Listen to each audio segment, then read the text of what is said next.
J'ai le plaisir de retrouver Katia Schmitt et ses invités. Bonjour Katia. Bonjour Laurence. Bonjour messieurs. Bonjour. Alors, vous n'êtes pas venu avec une canne connectée? Non, je suis venue avec deux ingénieurs pour nous parler de deux sujets très différents. Mais effectivement, on va parler d'un coup de génie technologique. Oui. Allez, n'ayons pas peur des mots.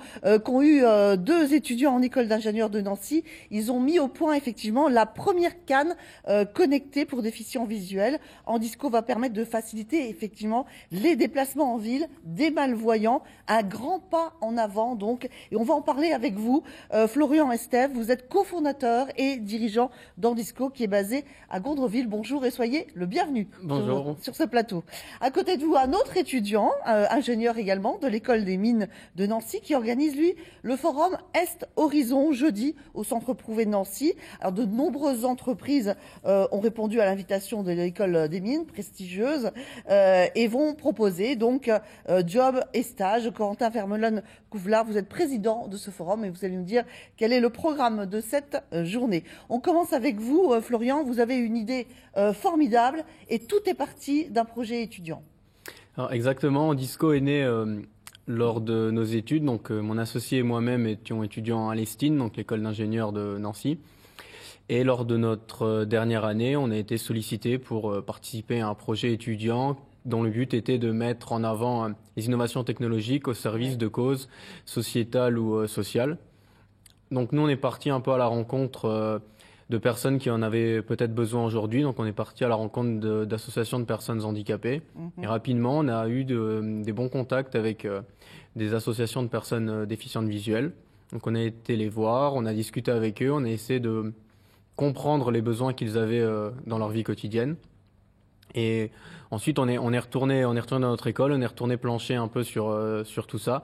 Et on a eu l'idée de proposer un produit qui allait leur permettre d'avoir plus d'autonomie dans leur déplacement urbain. Donc, cette fameuse première canne connectée.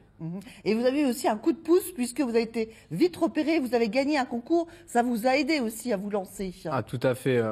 Lorsqu'on a commencé à développer l'idée, on a participé à des concours étudiants et on a eu la chance de remporter un concours organisé par une grosse société américaine qui nous a donné un bon coup de pouce financier et un bon coup de pouce également au niveau de la notoriété, ce qui nous a permis de lancer notre entreprise et de vraiment amorcer la création de ce fameux produit. D'accord, alors vous restez avec nous. Andisco est donc la première canne connectée pour malvoyants. Elle va permettre aux malvoyants de se repérer en ville.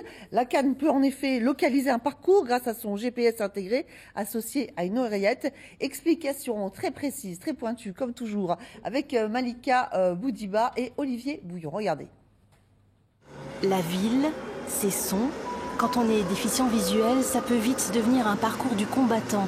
Il existe déjà différents systèmes d'assistance. Une start-up lorraine s'apprête à mettre sur le marché une canne connectée pour mars 2017. Pour l'instant, elle est encore en phase de test. Navigation, quartier du Vélodrome. Dirigez-vous sur avenue du Général Leclerc, 12h, 200 mètres. Feu piéton vert, avenue du Général Leclerc. Je connais beaucoup de malvoyants justement qui restent chez eux, qui ne veulent pas être confrontés avec la réalité de la vie de tous les jours. Et cette canne GPS connectée, ça nous démontre qu'un malvoyant peut se débrouiller énormément sur n'importe quelle ville. C'est ici, près de Toul, qu'est installé Andisco. Le premier assistant intelligent pour déficients visuels qui s'adapte à toutes les cannes est un concentré de technologie. L'objet analyse l'environnement en temps réel et lui donne des informations sur son déplacement et ça lui permet également d'interagir directement avec l'objet sur sa canne et d'avoir l'autre main de libre, donc pour, par exemple en cas de chute, pour pouvoir se rattraper ou pour une dame de tenir son sac à main. Donc ça c'est aussi une véritable innovation, c'est un produit qui n'existe pas du tout à l'heure actuelle sur le marché. L'information arrive vocalement à l'oreille de l'utilisateur, mais il a également la possibilité de déclencher certaines actions par la voix grâce à un système de commande vocale.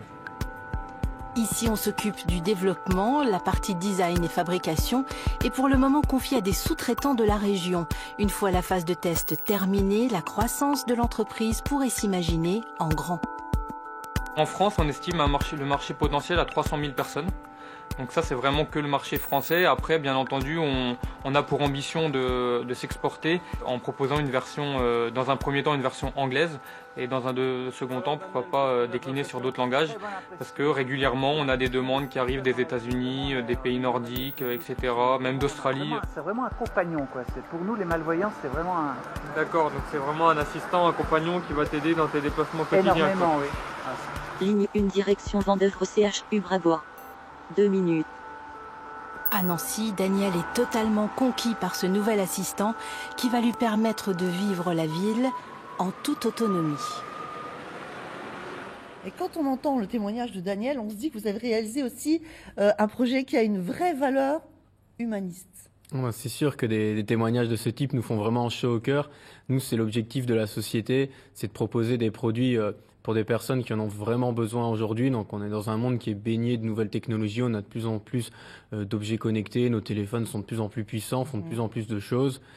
Mais nous, on se dit que c'est un peu dommage que ces technologies-là n'arrivent pas dans les mains des personnes qui pourraient vraiment en avoir besoin dans leur vie quotidienne. Donc nous, de notre côté, on fait ce qu'on aime, on travaille avec des objets qu'on aime bien, on travaille avec des nouvelles technologies, on exerce notre métier vraiment avec passion. Et si en plus on peut rendre service à des personnes en leur mettant ça dans les mains et en leur permettant de sortir de chez eux, d'évoluer en toute autonomie dans la ville, tout le monde est gagnant et c'est vraiment l'objectif d'Andisco aujourd'hui. Ouais, je trouve que c'est vraiment une très belle démarche, effectivement. Alors Andisco doit être commercialisé en mars, donc on y est presque. Quel est votre plan d'action? Alors on est en train de finaliser un peu toutes les parties pour la commercialisation. Donc notre produit est terminé, on est en train de préparer tout ce qui est industrialisation, mise sur le marché, plan de communication, etc. Il y a encore quelques étapes à franchir. Lorsque tout sera bon, on mettra en place notre commercialisation. Donc on va faire de la vente en ligne classique, site e-commerce, on prendra de la vente par téléphone dans un premier temps. Ouais. Et par la suite, on va essayer de passer par notamment les réseaux associatifs qui sont une place forte de la mise à disposition de matériel spécialisé, donc notamment pour les déficients visuels. Oui. Et également se rapprocher de revendeurs de matériel un peu plus classiques, mais où les personnes ont leur habitude d'achat. D'accord. Le prix de vente de cette canne, en sachant qu'il y a des aides possibles, bien sûr. Exactement. Donc le prix final sera aux alentours de 800 à 1000 euros, comme vous l'avez précisé, hors financement et hors prise en charge qui existe. D'accord. Alors, on l'a entendu dans le reportage, vous êtes contacté par d'autres pays qui sont intéressés.